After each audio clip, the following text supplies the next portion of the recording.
Hey guys, today we are going to be looking at my trusty 2004 Kia Rio, which is a bit of an ugly duckling, but has served me well over the years, been in a lot of our videos. And it's been sitting here in the bushes for 7 months amongst all the relics. I just stopped driving it as much, and I actually got in and tried to start it up after it had been sitting for a couple months and didn't have any luck. And now it's been even longer. So I need to see if I can get her revived. And it's only got 90,000 miles on it, so still got a lot of life left if I can get it running, and I'll probably end up selling to somebody that needs a good, trusty little car. So in today's video, I'm gonna show you what I do when I show up to work on a car that's been sitting for a really long time, and we're gonna see if we can get this thing back on the road.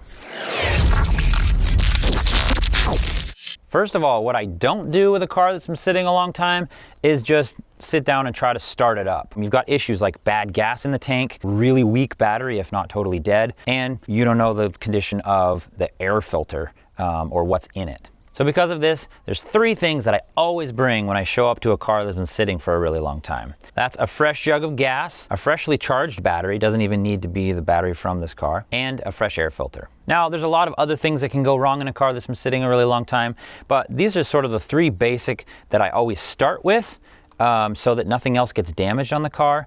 And more often than not, that's all a car needs to get up and running after it's been sitting. Guys, if you're enjoying this video, would you take a minute and subscribe to the channel, Budget Mechanic? It really makes a big difference for us.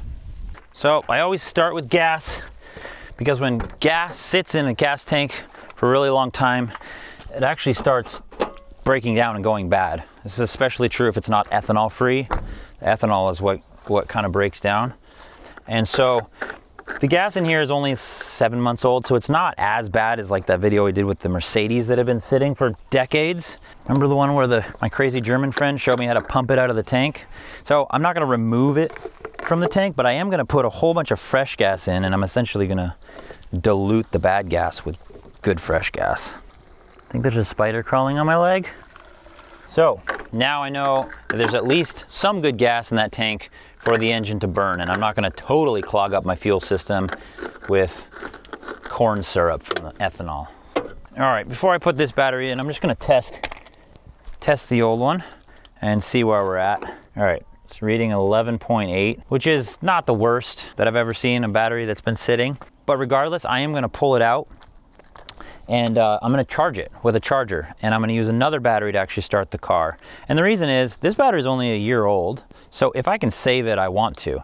And if you take a battery that's a little bit low power and you crank the engine, you can actually take it right down to 8 or 9 volts, and it's really hard on the battery. And so I'm gonna try to avoid doing that and see if I can keep this one in good shape. All right, let's get this one in and try it out. As you can see, it's not even a brand new battery, but it is fully charged, so that's all I care about. Now you might be wondering why I don't just jump start the car, so that way I'm not using the old battery to actually start it. But if you watch any of my other videos, you know I always recommend charging a battery properly rather than putting extra stress on the alternator to charge a dead battery while it's running. So now I'm going to address this air filter. Now, the reason I check this is because if I didn't know how long a car had been sitting there, I've seen some crazy stuff happen where over time or with moisture, air filters actually completely disintegrate and fall into pieces, or animals over time find their way in through the air ducts and start building nests in your air filter. Organic material that was already in the filter can start molding. All these things can happen when a car sits for a really long time, and you don't want to be sucking any of that into your engine. This filter actually doesn't look terrible. And again, this has only been sitting here for 7 months. I'm just kind of going through the process that I always do on a car, especially if I don't know how long it's been sitting. And plus, air filters aren't that expensive anyway, so definitely doesn't hurt anything. All right, I'm really quick gonna check the oil before I start this up, because if for some freak reason all the oil drained out, that would be really bad to start up on. Very dirty oil in here, but at least there's oil. Okay, here we go, moment of truth. Hey, it's actually not half bad. Okay, I can actually smell something funky. I think that's bad gas. So I think the gas that was in there was bad enough. It's burning weird. Whew, stinky. And there's a little bit of vibration I can feel. You can see the gear shift. It's running a little rough, but bad gas is enough to make an engine run rough. So I'm wondering if I just let it cycle some of the good stuff through, if it'll clear up a little. Now there still is quite a bit of shake going on, and I see oil around the valve cover gasket, which I don't remember seeing as bad before.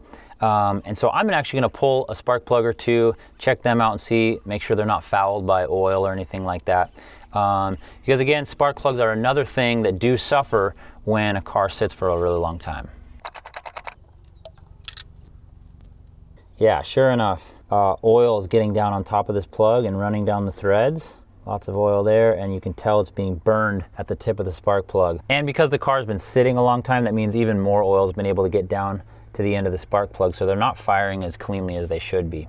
And you can see here there's oil all over the end of the coil. So I'm gonna go ahead and put fresh spark plugs in here and see if that really cleans up the engine idle. And then I know in the near future I need to replace this valve cover gasket and the tube seals. Keep that oil from going down onto the plugs.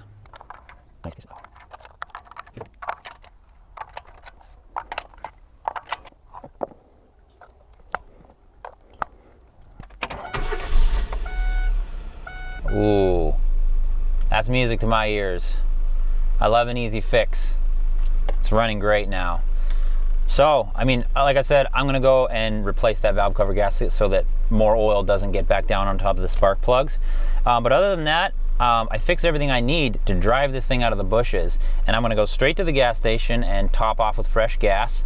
And I'm even probably gonna put some fuel additive in there to really help clean out injectors or anything that may be suffering from bad gas. But I'm really stoked on this. Now, in order to sell this, I'm probably gonna do a couple more things, like some new windshield wipers and get some paint on this nasty looking roof. But other than that, I think I could probably get a couple grand for this thing. If your car is having some rough idle issues and you can't solve it with the simple things that I did here, well, we made a video on just that topic. I had a car with a rough idle issue that I just could not figure out at first, and I almost gave up on it, but I did in the end figure out what it was. So if you have a rough idle issue, this is the video for you. Check it out.